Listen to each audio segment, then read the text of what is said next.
জয়গুরু, জয় মা। গীতামৃত চ্যানেলে সকলকে স্বাগত। আমি আলপনা আবারও একটা নতুন ভিডিও নিয়ে আপনাদের সঙ্গে হাজির হয়েছি।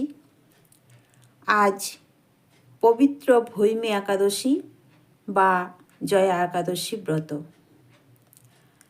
তো আজকের ভিডিওতে আমরা এই ভৈমী একাদশী বা জয়া একাদশী মাহাত্ম্য কথা শ্রবণ করব।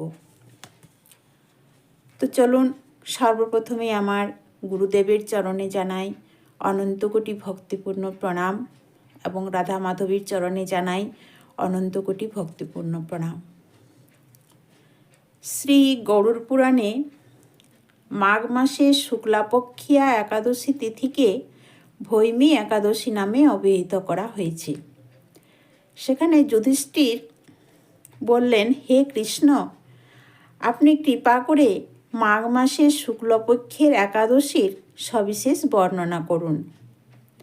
শ্রীকৃষ্ণ বললেন, হে মহারাজ, মাঘ মাসের শুক্লপক্ষের একাদশী জয়া নামে প্রসিদ্ধ।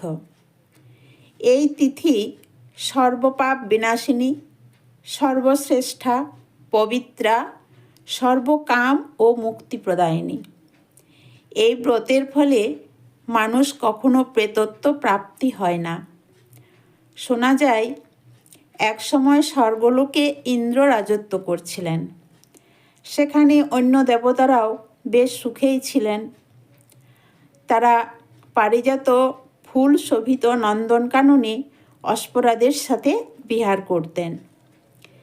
একদিন 50 কোটি অপ্সরা নায়ক দেবরাজ ইন্দ্র স্বেচ্ছায় আনন্দ ভরে তাদের নৃত্য করতে বললেন। নৃত্যের সাথে গন্ধর্বগণ গান করতে লাগলেন। পুষ্পদত্ত, চিত্রসেন প্রভৃতি প্রধান প্রধান গন্ধর্বরাও সেখানে উপস্থিত ছিলেন। চিত্রসেনের পত্নীর নাম মালিনী। পুষ্পবন্তী নামে তাদের এক কন্যা ছিল, আর পুষ্পদত্তের পুত্রের নাম মাল্যবান। এই মাল্যবান পুষ্পবন্তীর রূপে গুণে মুগ্ধ হয়েছিল। পুষ্পবন্তী পুনঃ পুনঃ কটাক্ষ দ্বারা মাল্যবানকে বশীভূত করেছিল। ইন্দ্রের প্রীতিবিধানের জন্য তারা দুজনেই নৃত্যগীতের সেই সভায় যোগদান করেছিল। কিন্তু একে অপরের প্রতি আকৃষ্ট থাকায় উভয়েরই চিত্ত বিভ্রান্ত হচ্ছিল। সেখানে তারা পরস্পর কেবল দৃষ্টিবদ্ধ অবস্থায় দাঁড়িয়ে থাকল। ফলে গানের ক্রম বিপর্যয় ঘটল।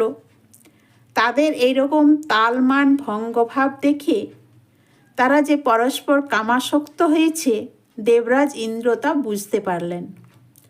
তখন ক্রোধবশে তিনি তাদের অভিশাপ দিলেন, রে মূঢ়, তোমরা আমার আজ্ঞা লঙ্ঘন করেছ, তোমাদের ধিক।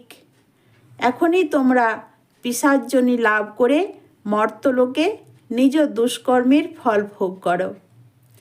ইন্দ্রের অভিশাপে তারা দুজন দুঃখিত মনে হিমালয় পর্বতে বিচরণ করছিল। পিশাচত্ব প্রাপ্ত হওয়ায় তারা অত্যন্ত দুঃখ ভোগ করতে লাগল।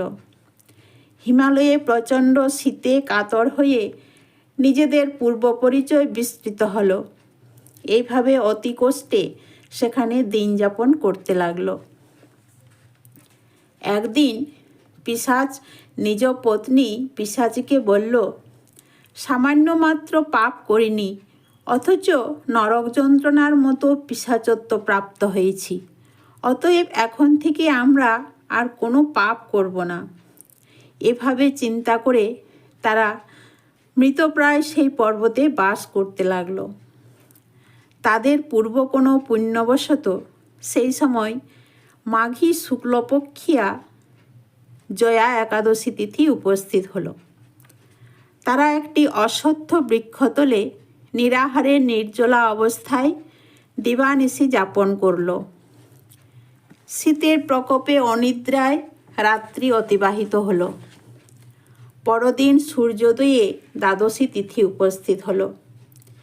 একাদশীর দিন অনাহার ও রাত্রি জাগরণে তাদের ভক্তির অনুষ্ঠান পালিত হলো। এই ব্রত পালনের ফলে ভগবান বিষ্ণুর কৃপায় তাদের পিশাচত্ব দূর হলো। তারা তাদের পূর্বরূপ ফিরে পেল এবং স্বর্গে ফিরে গেল। ইন্দ্র তাদের দেখে অত্যন্ত আশ্চর্য হলেন। তিনি জিজ্ঞাসা করলেন, কোন পুণ্য বলে তোমাদের পিশাচত্ব দূর হলো?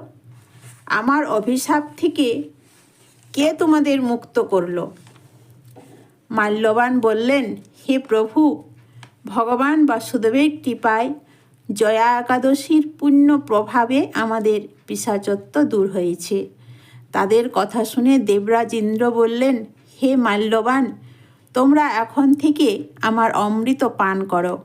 একাদশী ব্রতে যারা আসক্ত এবং যারা কৃষ্ণ ভক্তিপরায়ণ তারা আমাদেরও পূজ্য বলে জানবে। এই দেবলোকে তুমি পুষ্পবন্তীর সাথে সুখে বাস করো। হে মহারাজ, এই ব্রত ব্রহ্মহত্যাজনিত পাপকেও বিনাশ করে। এই ব্রত পালনে সমস্ত প্রকার দানের ফল লাভ হয়। সকল যজ্ঞ ও তীর্থের পুণ্যফল এই ব্রত প্রভাবে আপনা হতেই পালন হয়। অবশেষে মহানন্দে অনন্তকাল বৈকুণ্ঠে বাস হয়।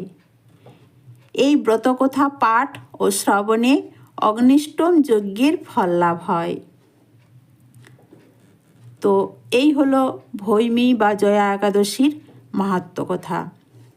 তাই একাদশী পালন করলে ভগবান বিষ্ণুর সর্বোচ্চ কৃপা লাভ করা যায়। তাই সকলেই একাদশী পালন করুন এবং অন্যকেও এই ব্রত পালনে উৎসাহিত করুন। জয় ভৈমী একাদশী, জয় শ্রী রাধা কৃষ্ণ। হরে কৃষ্ণ কৃষ্ণ কৃষ্ণ হরে হরে, হরে রাম রাম রাম হরে হরে। তো আজকের ভিডিও এই পর্যন্তই। সকলে ভালো থাকবেন, সুস্থ থাকবেন, আনন্দে থাকবেন। জয় গুরু, জয় মা।